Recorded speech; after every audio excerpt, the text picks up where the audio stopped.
वनुसल्लिमु अला रसूलिहिल करीम।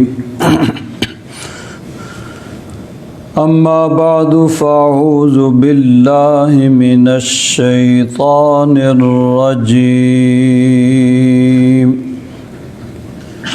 बिस्मिल्लाहिर रहमानिर रहीम।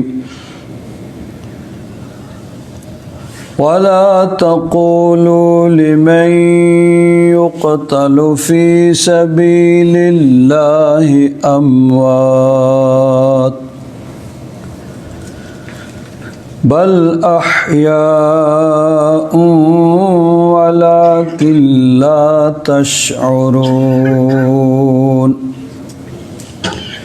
आमन्तु बिल्लाहि सदक़ल्लाहु मौलानल अज़ीम वबल्लगना रसूलुहुन नबियुल अमीनुल करीम।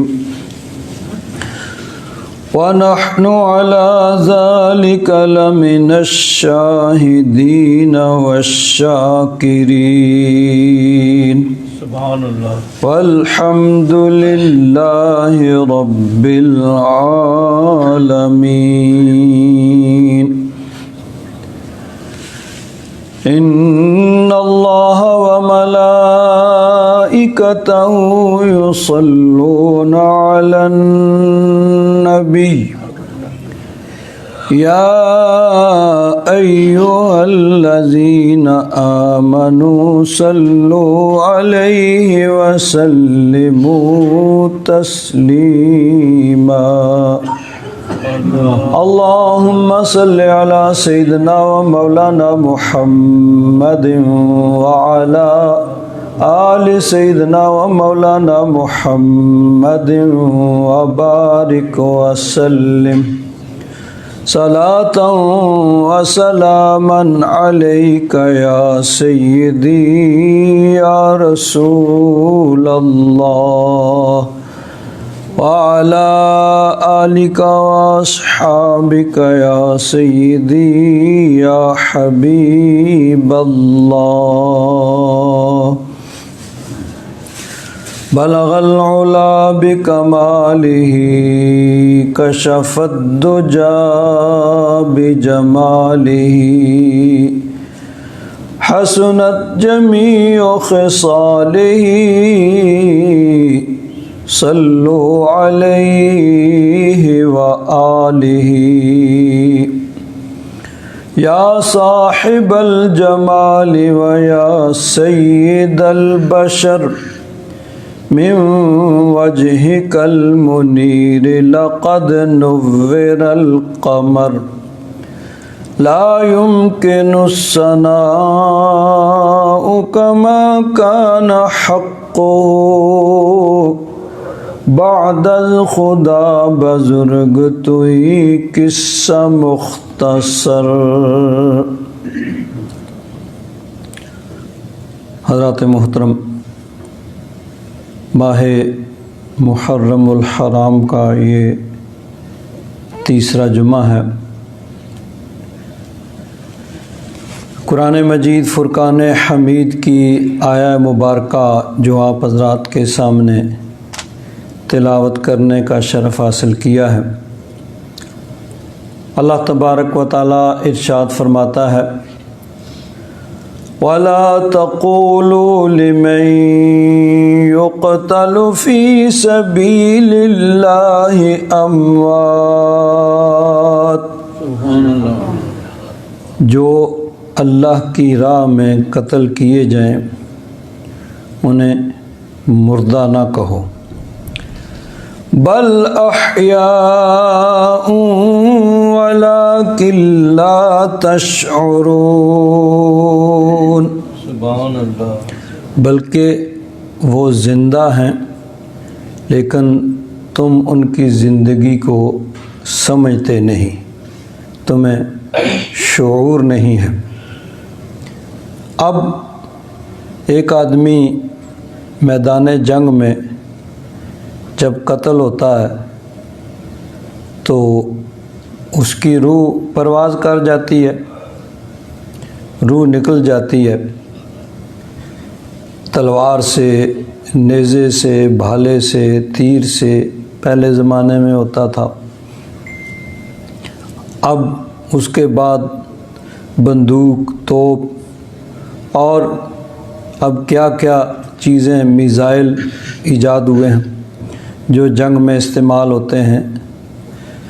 तो अब एक आदमी किसी भी चीज़ से मारा गया, अब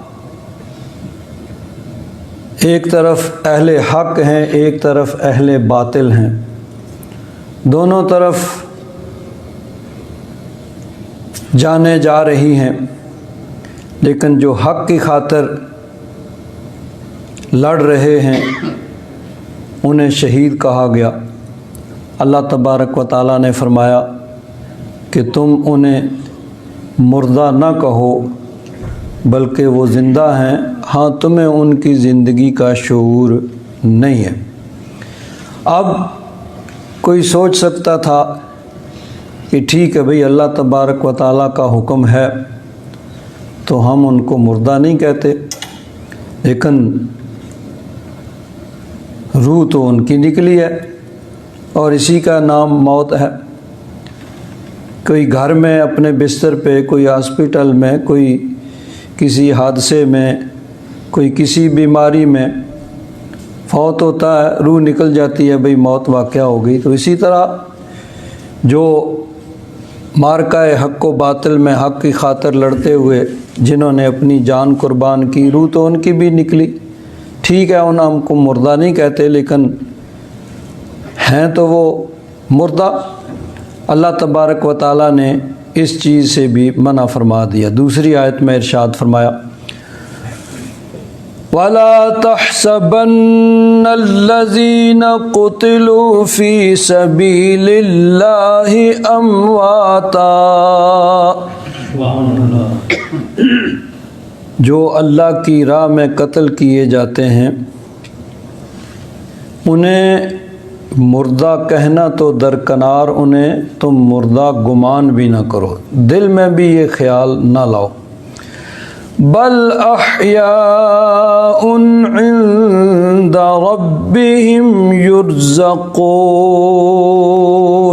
सुभान अल्लाह, बल्कि वो ज़िंदा हैं और रब तबारक व तआला की बारगाह में उन्हें रिज़्क़ भी दिया जाता है।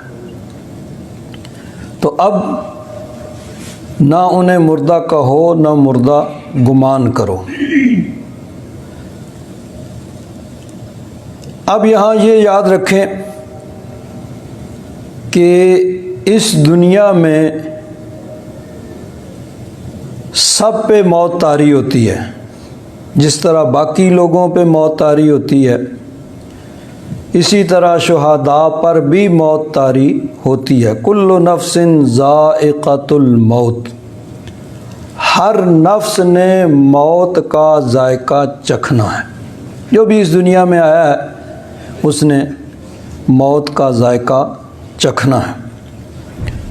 तो आम लोगों की तरह शुहदा ने भी मौत का जायका चखा और इस मौत के बाद इंसान की बरज़खी ज़िंदगी शुरू हो जाती है। एक है आलमे दुनिया जिसमें हम ये रह रहे हैं, एक है आलमे आखरत जो क़यामत से शुरू होगा और फिर कभी ख़त्म नहीं होगा। उसके दरमियान में है आलमे बरज़ख। दुनिया और आखरत के दरमियान में बरज़ख है और ये आलमे आखरत का पहला स्टेप है, पहला हिस्सा है। तो बरज़ख के अंदर हर इंसान को ज़िंदगी हासिल होती है। उसमें शुहदा की तख़सीस नहीं है। उसमें मोमिन की भी तखसीस नहीं है। हर इंसान मोमिन हो या काफिर उसको बरज़खी ज़िंदगी हासिल है। क्यों कि मरने के बाद कब्र के अंदर जब हिसाब किताब होता है, सवालात किए जाते हैं और हर मुर्दा अपने अपने दुनिया के अकीदे और मज़हब के मुताबिक फिर वो जवाब भी देता है। तो सवाल किया जाना और जवाब देना ये ज़िंदगी का तकाज़ा करता है और फिर उसके मुताबिक दुनिया के अमल और अकीदे के मुताबिक कब्र के अंदर इंसान को अज़ाब भी होता है और राहत भी मिलती है। तो ये चीज़ें भी ज़िंदगी का तकाज़ा करती हैं। तो उसका मतलब ये है कि बरज़खी ज़िंदगी हर इंसान को हासिल है, चाहे वो नेक मुत्तकी परहेज़गार हो, मोमिन हो या काफिर हो। तो जब हर इंसान को बरज़खी ज़िंदगी हासिल है तो फिर ये कहना कि शुहदा ज़िंदा हैं, इसका क्या मतलब है? इसका मतलब ये है कि उनकी वो आम बरज़खी ज़िंदगी नहीं होती जो सबको हासिल है। अगर वही है सबकी जो सबको हासिल है तो फिर ये कहने की ज़रूरत ही नहीं है कि वो ज़िंदा हैं, उनको तुम मुर्दा ना कहो, और वो ज़िंदा हैं उनको मुर्दा गुमान ना करो। तो ये है कि उनकी ज़िंदगी वो आम बरज़खी ज़िंदगी नहीं होती है, बल्कि उससे बेहतर और आला ज़िंदगी होती है। कैसी होती है? अल्लाह ताला ने फरमाया अंतुम ला तशउरून, पहले ही फरमा दिया कि तुम उसे समझ नहीं सकते। दुनिया के अंदर रहते हुए, आलम दुनिया में रहते हुए आलम बरज़ख को समझना ये हमारे बस में नहीं है।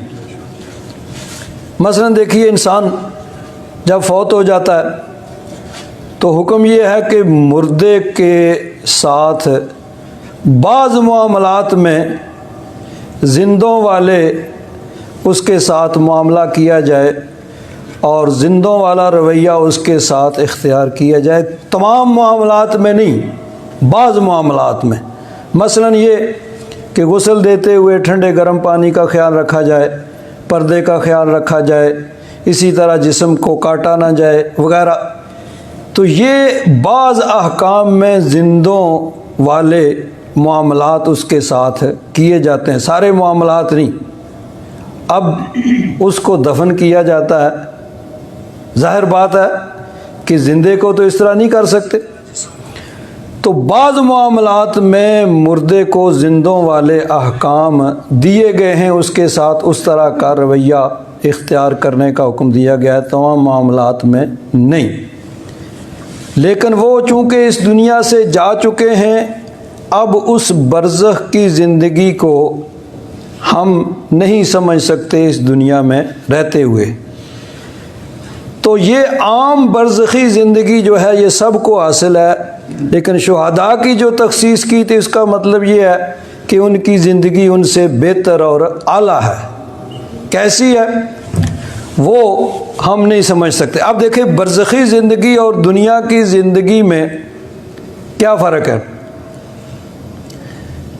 अब यहाँ हम अंदर बैठे हुए हैं, बाहर से कोई आदमी अगर आए तो हम अगर वो बाहर खामोशी है अंदर, तो बाहर ज़ोर से पाँव मारेगा तो पाँव की आहट महसूस होगी, लेकिन हमें नहीं पता कि दीवार के पीछे कौन है। लेकिन मुर्दा जो है, मुर्दा कब्र के अंदर जब होता है मनो मट्टी के नीचे, तो कब्र के ऊपर जो आता है उसको देखता भी है, उसको पहचानता भी है।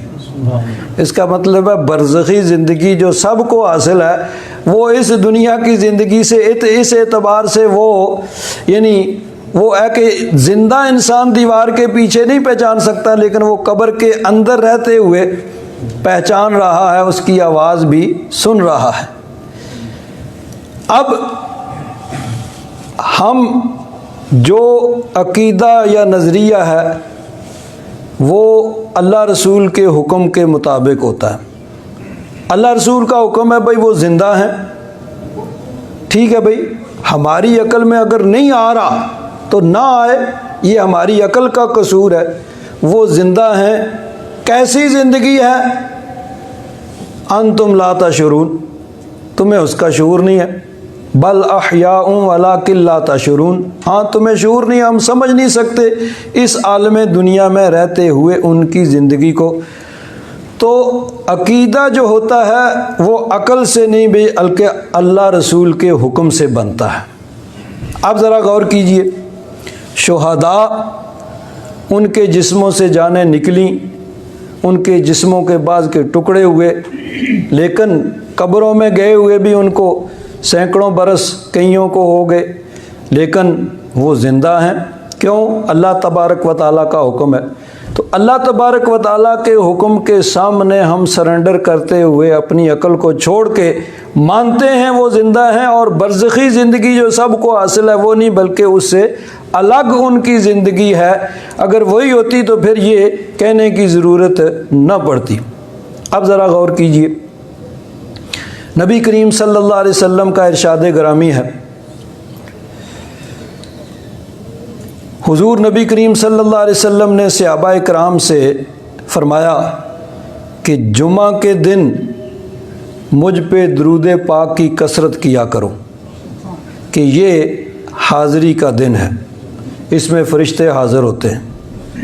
सहाबा इकराम रिदवानुल्लाह ताला अलैहिम अजमईन ने अर्ज़ किया, या रसूलल्लाह, अभी तो आप इस दुनिया में तशरीफ़ फरमा हैं, लेकिन जब आप इस दुनिया से रुखसत हो जाएंगे तो कब्र अनवर में चले जाएंगे, तो क्या फिर भी हमारा दुरूद आप पर पेश किया जाएगा? नबी करीम सल्लल्लाहु अलैहि वसल्लम ने इरशाद फरमाया, इन्नल्लाह हर्रमा अलल अर्द अन तअकुल अजसादल अंबिया। अल्लाह तबारक व तआला ने ज़मीन पर हराम कर दिया है कि वो नबियों के जिस्मों को खाए, नबियों के जिस्मों को खाना हराम कर दिया है। फ़नबियुल्लाहि हय्युन युर्ज़क़, अल्लाह के नबी ज़िंदा हैं और उन्हें रिज़्क़ भी दिया जाता है। दूसरी हदीस पाक में है, अल अंबियाउ अहयाउन युसल्लून फी क़ुबूरिहिम, अल्लाह के सारे नबी ज़िंदा हैं और कब्रों के अंदर वो नमाज़ें भी पढ़ते हैं। तो जब नबी करीम सल्लल्लाहु अलैहि वसल्लम का ये इरशाद है तो फिर हमारी अकल में आए या ना आए, हमने उसके मुताबिक अकीदा रखना है। जिस तरह अल्लाह ताला ने फरमाया कि शहीद ज़िंदा हैं, हमने मान लिया कि ये आम बरज़खी ज़िंदगी नहीं है, वो तो सबको हासिल है, इनकी ज़िंदगी उनसे अलग है, बेहतर है, बाला है, लेकिन हमारी समझ से वो बुलंद है। तो शहीद ज़िंदा हैं और उनकी ज़िंदगी आम बरज़खी ज़िंदगी नहीं बल्कि उससे बेहतर और आला है। और अंबियाए किराम भी ज़िंदा हैं, मौत का कानून उन पे तारी हुआ, लेकिन आलमे बरज़ख में उनको आम लोगों से बेहतर और आला ज़िंदगी अता फरमाई गई है। हमारी समझ से वरा है, लेकिन हम अल्लाह तबारक व तआला और उसके रसूल के हुक्म के मुताबिक अकीदा रखते हैं। इसीलिए अहले सुन्नत व जमात का अकीदा ये है कि नबी करीम सल्लल्लाहु अलैहि वसल्लम ज़िंदा हैं। इसको कहा जाता है हयातुन नबी, यानी मौत का कानून तारी हुआ, कुल्लु नफ्सिन ज़ाइक़तुल मौत, इसमें कोई शक शुबा नहीं है। लेकिन उसके बाद अल्लाह तबारक व तआला ने आपको इस दुनियावी ज़िंदगी बल्कि उससे भी बेहतर और आला ज़िंदगी अता फरमाई। इसीलिए आला हज़रत फ़ाज़िल बरेलवी रज़ी अल्लाह तआला अन्हु ने अर्ज़ किया, तू ज़िंदा है वल्लाह, तू ज़िंदा है वल्लाह, मेरी चश्मे आलम से छुप जाने वाले। तो हमारी अकल में अगर नहीं आती है तो हमारी अकल नाकिस है। हम अल्लाह रसूल के हुक्म के मुताबिक अकीदा और नज़रिया रखते हैं। अब जब अल्लाह तबारक व ताला ने फरमाया कि शहीद ज़िंदा हैं, उन्हें मुर्दा ना कहो और मुर्दा गुमान भी ना करो, ये हर शहीद के लिए हुक्म है। कोई भी शहीद जिसने अल्लाह की राह में जाम शहादत नोश किया, तो जब हर शहीद का ये हुक्म है तो फिर हज़रत इमाम अली मुकाम रदी अल्लाह ताला अन्हु आपकी शान का क्या आलम होगा कि जिन्होंने दीन हक़ की खातर, दीन की बका की खातर सिर्फ अपनी जान नहीं बल्कि अपना सब कुछ कुर्बान कर दिया। बेटो, भतीजे, पांजे, आहवानों, अंसार सब की जानें अल्लाह की राह में कुर्बान कर दी। यहाँ एक और बात याद रखें कि जिस बात ने होना होता है उसके फिर असबाब भी पैदा हो जाते हैं। अगर हम वाक़े करबला के पस मंज़र को देखें तो इख्तिसार के साथ इसको यूँ कहा जा सकता है कि नबी करीम सल्लल्लाहु अलैहि वसल्लम के विसाल के बाद हज़रत सिद्दीक़ अकबर रज़ी अल्लाह ताला अन्हु आपको खलीफा नामज़द किया गया, हुजूर का जानशीन नामज़द किया गया। और ये सहाबा इकराम रिदवानुल्लाह ताला अलैहिम अजमईन ने अपने मशवरे से, मुशावरत से ये फ़ैसला किया, क्योंकि नबी करीम सल्लल्लाहु अलैहि वसल्लम ने अपनी ज़ाहिरी हयात में सराहतन किसी को अपना जानशीन नामज़द नहीं किया था। बहुत से ऐसे इशारे अहादीस में मिलते हैं कि हज़रत सिद्दीक़ अकबर की खिलाफत की तरफ जो इशारा करते हैं, लेकिन सराहतन नबी करीम सल्लल्लाहु अलैहि वसल्लम ने किसी को भी अपना खलीफा और जानशीन नामज़द नहीं किया। हुजूर के विसाल के बाद सहाबा इकराम इकट्ठे हुए सकीफ़ा बनी साइदा में और बहस व तमीज़ मुशावरत के बाद बिल आखिर हज़रत सिद्दीक़ अकबर को खलीफा नामज़द किया गया। हज़रत फ़ारूक़ आज़म ने सबसे पहले बैत की, बाकियों ने बैत, और हज़रत सिद्दीक़ अकबर खलीफा बन गए। हज़रत सिद्दीक़ अकबर जब आपके विसाल का वक्त आया तो आपने हज़रत फ़ारूक़ आज़म को अपना जानशीन नामज़द किया। हज़रत सिद्दीक़ अकबर के बाद हज़रत फ़ारूक़ आज़म खलीफा बन गए। हज़रत फ़ारूक़ आज़म को जब ज़ख्मी किया गया और देखा कि अब ज़िंदगी की कोई उम्मीद नहीं है, तो आपने 6 किबार सहाबा इकराम की एक मजलिस मुशावरत मुकर्रर की कि ये 6 आदमी जो हैं इनमें से किसी एक को खलीफा नामज़द किए, यानी ये 6 मिल के आपस में किसी एक को खलीफा बना लें। बल्कि आपने फरमाया कि मेरा बेटा अब्दुल्ला बिन उमर वो खिलाफत का हकदार तो नहीं होगा, लेकिन अगर ज़रूरत पड़े तो वोट दे सकता है। यानी कि अगर 3 आदमी एक तरफ हो जाएं तो फिर कास्टिंग वोट अब्दुल्ला बिन उमर का होगा कि जिसको वो कहेंगे वो चौथा वोट उनका होगा और वो खलीफा बन जाएगा, लेकिन वो खिलाफत के हकदार नहीं होंगे, यानी उसके उम्मीदवार नहीं होंगे। अगर ज़रूरत पड़े तो वो वोट डाल सकते। अब उनमें से भी 4 सहाबा इकराम ने फिर बाद में जब मीटिंग हुई, बातचीत हुई, तो 4 सहाबा इकराम ने विड्रा कर लिया कि जी हम ठीक है, हम नहीं खिलाफत के जो है उसके उम्मीदवार नहीं हैं। हज़रत उस्मान गनी, हज़रत अली रिदवानुल्लाह ताला अलैहिम अजमईन, ये दोनों रह गए। और इन दोनों ने भी इत्तेफाक से हज़रत अब्दुर्रहमान बिन औफ उनको हकम मुकर्रर कर लिया कि ये जो फ़ैसला करें। हज़रत अब्दुर्रहमान बिन औफ ने कहा भाई मैं तो, वो उस 6 आदमियों की उस मजलिस में थे, उन्होंने कहा भाई ठीक है, मैं भी खिलाफत का उम्मीदवार नहीं हूँ, लेकिन अगर आप दोनों हजरात जो बच गए अगर मुझे कहें, मुझे ये इजाज़त दें और मुझे हुक्म दें, तो मैं आप दोनों के दरमियान ये फ़ैसला कर सकता हूँ कि किसको खलीफा मुकर्रर किया जाए। दोनों ने कहा ठीक है भाई, आप जो फ़ैसला करें हमें मंजूर है। उन्होंने दीगर सहाबा इकराम से और आम लोगों से मशवरा किया और बिल आखिर हज़रत उस्मान गनी की खिलाफत का ऐलान किया। हज़रत अली ने भी उसे कबूल कर लिया, पहले से तय था, उनकी बैत हो गई।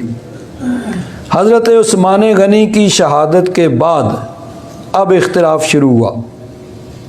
हज़रत अमीर मुआविया रज़ी अल्लाह ताला अन्हु जो शाम के गवर्नर थे और अरसा दराज थे शाम के गवर्नर चले आ रहे थे, उन्होंने हज़रत अली की खिलाफत मानने से इनकार कर दिया। हज़रत अली को मदीना मुनव्वरा में खलीफा नामज़द किया गया। जो लोग वहाँ सहाबा इकराम मौजूद थे उन्होंने हज़रत अली की बैत कर ली, लेकिन हज़रत अमीर मुआविया जो शाम में थे, शाम के गवर्नर अरसा दराज से चले आ रहे थे, उन्होंने उसको मानने से इनकार कर दिया और अपनी अमारत और खिलाफत का उन्होंने वहाँ पे ऐलान कर दिया। अब यहाँ पे अहले सुन्नत व जमात का मुत्तफ़िका 1400 साल से यही नुक्ता नज़र चला आ रहा है कि खलीफा बरहक हज़रत अली थे, जिनकी मदीना मुनव्वरा में सहाबा इकराम ने बैत की। हज़रत अमीर मुआविया रज़ी अल्लाह ताला अन्हु गलती पर थे, लेकिन उनकी ये गलती एक इज्तिहादी गलती थी जिसकी वजह से उनकी पकड़ नहीं होगी और ना उन पे किसी को हक पहुँचता है कि किसी किस्म की कोई तानो तशनी करे। बहरहाल हज़रत अली की खिलाफत तकरीबन कोई 4-5 साल यही सिलसिला चलता आ रहा कि हज़रत अमीर मुआविया उधर अमीर थे, शाम के अंदर कुछ इलाका उनके ज़ेरे तसल्लुत था और बाकी जो बिलाद इस्लामिया हज़रत अली की खिलाफत में थे। हज़रत अली की शहादत के बाद हज़रत इमाम हसन मुज्तबा रज़ी अल्लाह ताला अन्हु उनको खलीफा नामज़द किया गया। हज़रत अली ने भी अपना दारुल खिलाफा जो कूफा को मुकर्रर किया था, वहाँ पे हज़रत इमाम हसन मुज्तबा को खलीफा मुकर्रर किया गया। अब पहले भी लड़ाइयाँ हुई थी, अब फिर दोनों लश्कर आमने सामने हैं। हज़रत इमाम हसन मुज्तबा ने हज़रत अमीर मुआविया की तरफ पैगाम भेजा कि कोई सुलह की सूरत होनी चाहिए। पहले ही मुसलमानों का आपस की लड़ाइयों में बहुत खून बह चुका है, बहुत लोग जो हैं वो शहीद हो चुके हैं, तो अब कोई सुलह की सूरत होनी चाहिए। हज़रत अमीर मुआविया ने कहा मैं भी यही चाहता हूँ, मैं भी नहीं चाहता कि लड़ाई हो, मुसलमानों का खून आपस में लड़ के बहे। हज़रत इमाम हसन मुज्तबा ने खिलाफत हज़रत अमीर मुआविया के हवाले कर दिया और ख़ुद विड्रा कर लिए, खिलाफत छोड़ दी। ठीक है भाई, आपको हम अमीर और ख़लीफ़ा और हुक्मरान मानते हैं। ख़ुद खिलाफत से दस्तबरदार हो गए। और ये असल में नबी करीम सल्लल्लाहु अलैहि वसल्लम की एक बिशारत थी। नबी करीम सल्लल्लाहु अलैहि वसल्लम मस्जिद नबवी शरीफ में मिंबर पर बैठकर जुमा का खुतबा इरशाद फरमा रहे हैं कि हज़रत इमाम हसन मुज्तबा मस्जिद के अंदर आ गए। छोटे से हैं कि अच्छी तरह चल भी नहीं सकते। नबी करीम सल्लल्लाहु अलैहि वसल्लम मिंबर से उतर के जाके अपने नवासे को उठा के गोद में बिठाया और अब खुतबा देना शुरू किया। और ख़ुतबा देते देते नबी करीम सल्लल्लाहु अलैहि वसल्लम ने इरशाद फरमाया, इन्न इब्नी हाज़ा सय्यिदुन फलअल्लाहु अन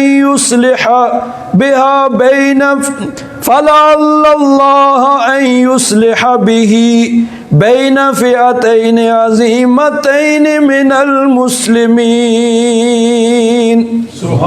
बुखारी शरीफ में और तमाम किताबों के अंदर ये हदीस मौजूद है कि हुजूर ने खुतबा देते हुए हज़रत इमाम हसन को आपने उठाया हुआ और फरमाते हैं कि मेरा ये बेटा, मेरा ये नवासा सरदार है और एक वक्त आएगा कि अल्लाह तबारक व तआला इसके ज़रिए मुसलमानों के 2 बड़े ग्रोहों में सुलह फरमाएगा, यानी ये सुलह का सबब बनेंगे।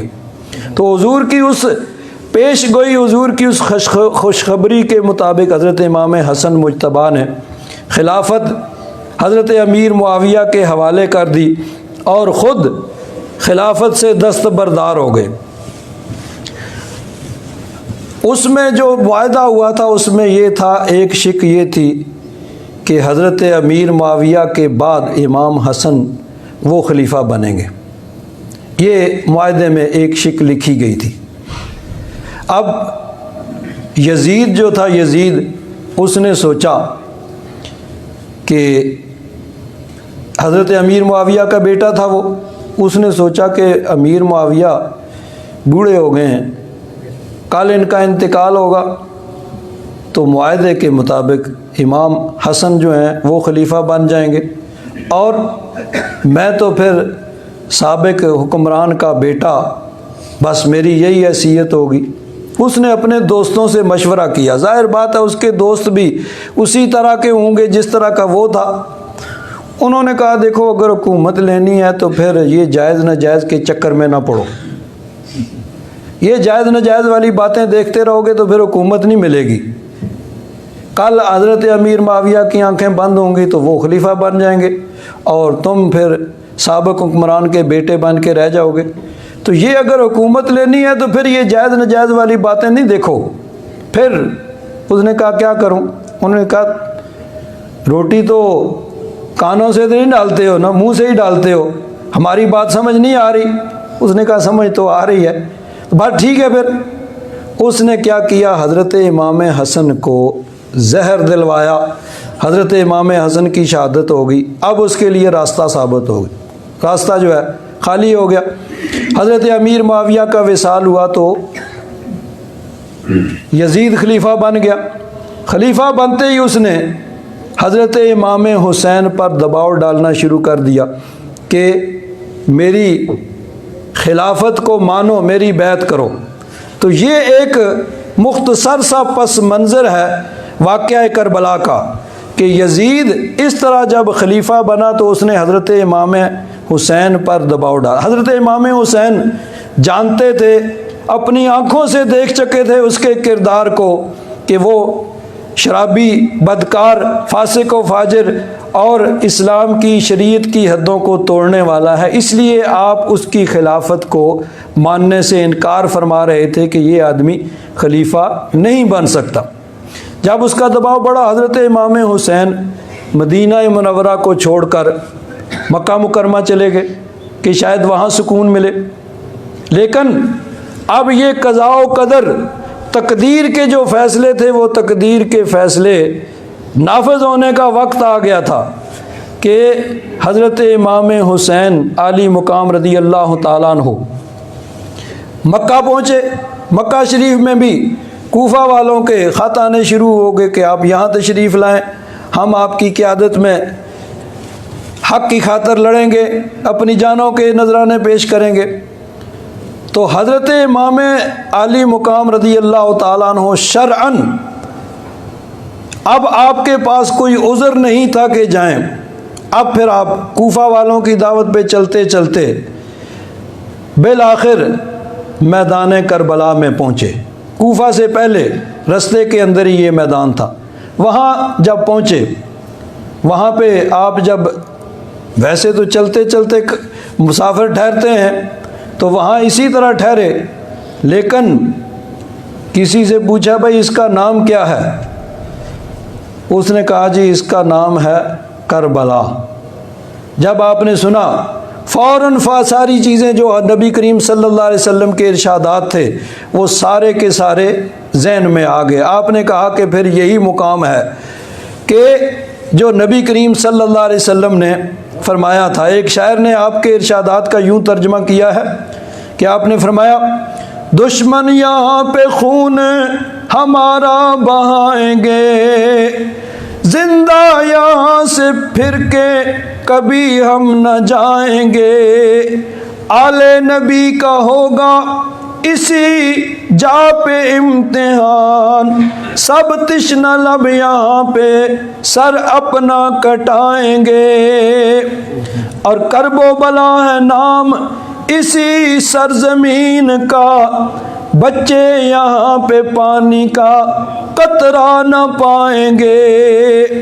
और होगा हर एक शहीद यहाँ मुस्तफ़ा का लाल, और लाश कत्लगाह से हम सब की उठा के लाएंगे। तो अब ये क़ज़ा व क़दर के जो फ़ैसले थे, तकदीर के फ़ैसले थे, उनके नाफिज होने का वक्त आ गया था। यहाँ एक दो बातें और बड़ी काबिल गौर हैं कि अब यजीदी फ़ौज की तरफ से जो सिपा सालार था, इधर चुने 72 अफराद तो जो शहीद हुए, उसके अलावा हज़रत इमाम ज़ैनुल आबिदीन और कुछ औरतें और कुछ बच्चे, तो उधर हज़ारों की तादाद में फ़ौज थी। और उसका सिपा सालार जो है उसका नाम था अमर बिन साद। और ये हज़रत साद बिन अबी वक्कास रदी अल्लाह ताला अन्हु जो सहाबी रसूल हैं और अशरा मुबशरा में से हैं। 10 सहाबा जिनको नबी करीम सल्लल्लाहु अलैहि वसल्लम ने जन्नत की खुशखबरी दुनिया में दी, उनमें से एक हज़रत साद बिन अबी वक्कास है। उनका बेटा है अमर। लेकिन ये दुनिया की लालच में हुकूमत के खातिर इसने ये सब कुछ किया कि हज़रत इमाम अली मुकाम रदी अल्लाह ताला अन्हु के मुकाबले में आया और यजीदी फ़ौज का सिपा सलार बनकर उसने हज़रत इमाम अली मुकाम रदी अल्लाह ताला अन्हु के खून से अपने हाथों को रंगा के उसकी फ़ौज ने हज़रत इमाम अली मुकाम और तमाम करबला के शहीदों का खून वहाँ पे बहाया। अब ये अल्लाह ताला की कुदरत है कि युखरिजुल हय्य मिनल मय्यित व युखरिजुल मय्यित मिनल हय्य, नेकों से बद और बदों से नेक पैदा करता है। बाप हज़रत साद बिन अबी वक्कास अशरा मुबशरा, वो किबार सहाबा इकराम में से, लेकिन बेटे का किरदार ये। और देखिए, ये जो था अमर बिन साद, इसका आगे बेटा था हफ्स, ये दोनों बाद में कत्ल हुए। और इसका पोता, उनका नाम है अबू बकर, ये कुनियत है अब्दुल्ला बिन हफ्स बिन अमर बिन साद। बहुत बड़े मुहद्दिस गुज़रे हैं कि हज़रत इमाम बुखारी रहमतुल्लाह ताला अलैह 2 वास्तों से उनसे हदीस रवायत करते हैं। यानी इमाम बुखारी उनसे मुलाकात नहीं कर सके, बल्कि आपके असातिज़ा की भी नहीं मुलाकात हुई। 2 वास्तों से हज़रत इमाम बुखारी उनसे रवायत करते हैं। इमाम मुस्लिम भी 2 वास्तों से उनसे रवायत करते हैं। तो ये देखिए अल्लाह तबारक व तआला की कुदरत कि बाप अशरा मुबशरा से, बेटा वो कैसा बदबख्त, और आगे फिर उसका पोता कितना नेक और बहुत बड़ा मुहद्दिस के तमाम अहादीस की किताबों में उनकी अहादीस की रवायत मौजूद हैं।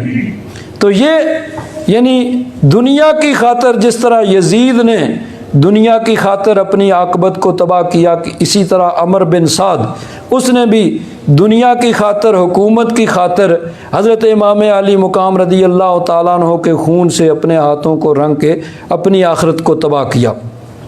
और दूसरी तरफ देखिए, सबसे पहला जो लश्कर आया था हज़रत इमाम अली मुकाम के मुकाबले में, उसका सिपा सलार, उसका नाम था हुर बिन यजीद रियाही। वो 1000 का दस्ता लेके, और असल में वही घेर के हज़रत इमाम अली मुकाम को मैदान करबला में आए थे कि कूफा नहीं जाना, बस यहाँ से आगे नहीं जाना, गवर्नमेंट का हुक्म है। जब मैदान कारज़ार सजा तो हज़रत इमाम अली मुकाम रदी अल्लाह ताला अन्हु से उसने कहा कि हुजूर, मैं वो बदनसीब हूँ जो आपको घेर के यहाँ लाया था। मेरा ख्याल था कि हालात यहाँ तक नहीं पहुँचेंगे, कोई बातचीत से तय हो जाएगी। मुझे नहीं पता था कि ये लोग इतने बदबख्त और संग दिल होंगे, तो क्या मेरी गलती माफ़ हो सकती है? आपने फरमाया, आज जो भी आले रसूल पर आज जो भी इनकी मदद करेगा, आज जो मदद करेगा उसको मुस्तफ़ा करीम की शफात हासिल होगी। हुर बिन यजीद वो अपने लश्कर में थे, तो किसी ने कहा कि और बड़े बहादुर और सिपा सालार हो, जंग आजमूदा हो, बड़ी बड़ी जंगों में तुम्हें देखा है, कभी परेशान नहीं हो, आज बड़े परेशान हो। और ने कहा कि देखो, ये जो है ना जंग वगैरह, मैं इसको बच्चों का खेल समझता हूँ, मैं इस वजह से परेशान नहीं हूँ। क्यों परेशान हो? कहा कि परेशान इसलिए हूँ कि एक तरफ मुझे जन्नत नज़र आ रही है, जन्नत की बहारें नज़र आ रही हैं, एक तरफ जहन्नम के शोले नज़र आ रहे हैं कि आज अगर नवासा रसूल की खातिर जान कुर्बान करूँगा तो जन्नत की बहारें भी नज़र आ रही हैं, और अगर इनके खून से अपने हाथों को रंगूंगा तो मुझे जहन्नम के शोले भी लपकते हुए नज़र आ रहे हैं कि इस जहन्नम में जाऊँगा। हो सके तो जन्नत में ही जाना चाहिए। हज़रत इमाम अली मुकाम रदी अल्लाह ताला अन्हु की बारगाह में हाज़िर हुए, और फिर हज़रत इमाम अली मुकाम रदी अल्लाह ताला अन्हु की तरफ से लड़ते हुए उन्होंने अपनी जान का नजराना पेश किया। शायर ने कहा, निकल कर लश्करे आदा से मारा हुर ने ये नारा कि देखो यूं निकलते हैं जहन्नम से खुदा वाले। तो एक तरफ देखिए इनकी अज़ली किस्मत में जो भलाई थी, हज़रत हुर वो यजीदी लश्कर के एक दस्ते के सिपा सालार होने के बावजूद हज़रत इमाम अली मुकाम की खातिर अपनी जान का नजराना पेश करके अल्लाह तबारक व तआला की रहमतों के हकदार ठहरे। और दूसरी तरफ वो बदनसीब जो हज़रत साद बिन अबी वक्कास का बेटा है, लेकिन दुनिया की इस लालच में उसने अपनी आक़िबत को बर्बाद किया। तो ये यानी दुनिया का लालच एक ऐसी चीज़ है कि जिसके ज़रिए से यानी इंसान बाज़ औक़ात अपनी आखिरत को तबाह कर लेता है। नबी करीम सल्लल्लाहु अलैहि वसल्लम का इरशाद ग्रामी है। नबी करीम सल्लल्लाहु अलैहि वसल्लम ने इरशाद फरमाया कि इत्तकुश्शुह, और दूसरी हदीस पाक हुजूर ने फरमाया कि अगर दो भूखे भेड़िए हों और उन दो भूखे भेड़ियों को अगर बकरियों के लश्कर में छोड़ दिया जाए, भेड़िया जो होता है बकरियों का नुकसान करता है, अगर बकरियों के लश्कर यानी रेवड़ में आएगा तो खाएगा नहीं लेकिन तबाह करेगा, 1 2 3 4 5 जितनी भी उसके यानी कब्ज़े में आएंगी वो उनको हलाक कर देगा। तो फरमाया कि दो भूखे भेड़िए अगर किसी बकरियों के रेवड़ में छोड़ दिए जाएं तो वो कितना नुकसान करेंगे, बहुत ज़्यादा नुकसान करेंगे। चाहे खाए थोड़ा लेकिन नुकसान बहुत ज़्यादा करेंगे। तो हुजूर ने फरमाया कि माज़िबान जाएआन उर्सिला फ़ी गनमिन बे अफ़सदिन लहा मिन हिर्सिल मरए अलल माल व शर्फ़ लिदीनिही, कि वो दो भूखे भेड़िए अगर किसी रेवड़ में छोड़ दिए जाएं तो वो उसका इतना नुकसान नहीं करेंगे जितना इंसान के लिए ये माल की हिर्स और औहदा इक़्तिदार और हुकूमत का लालच इंसान के दीन के लिए जितना नुकसानदेह है, कि इस माल की हिर्स और हवस और औहदा इक़्तिदार की हिर्स और हवस और इसका लालच इंसान के दीन के लिए उससे ज़्यादा नुकसानदेह है कि जितने दो भूखे भेड़िए एक लश्कर के एक रेवड़ उसमें छोड़ दिए जाएं तो जितना नुकसान करेंगे। ये औहदा इक़्तिदार, माल की हिर्स और हवस कि ये इंसान के दीन के लिए इतनी ज़्यादा नुकसानदेह है। और उसका सबूत ये वाक़या करबला है कि दीन इस्लाम की खातिर हज़रत इमाम अली मुकाम ने तो अपनी जानों के नजराने पेश किए और दूसरी तरफ सिर्फ औहदा इक़्तिदार की खातिर उन्होंने अपनी आखिरत को तबाह कर लिया और दीन को तबाह कर लिया।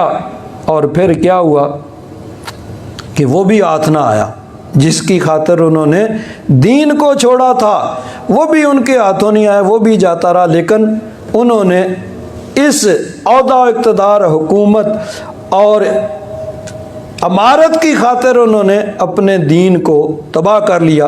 अल्लाह तबारक व तआला अपना फ़ज़ल व करम फरमाए और हज़रत इमाम अली मुकाम रज़ी अल्लाह तआला अन्हु उनके फ़यूज़ व बरक़ात से हम सब को माला माल फरमाए। व आख़िरु दावाना अनिल हम्दुलिल्लाहि रब्बिल आलमीन।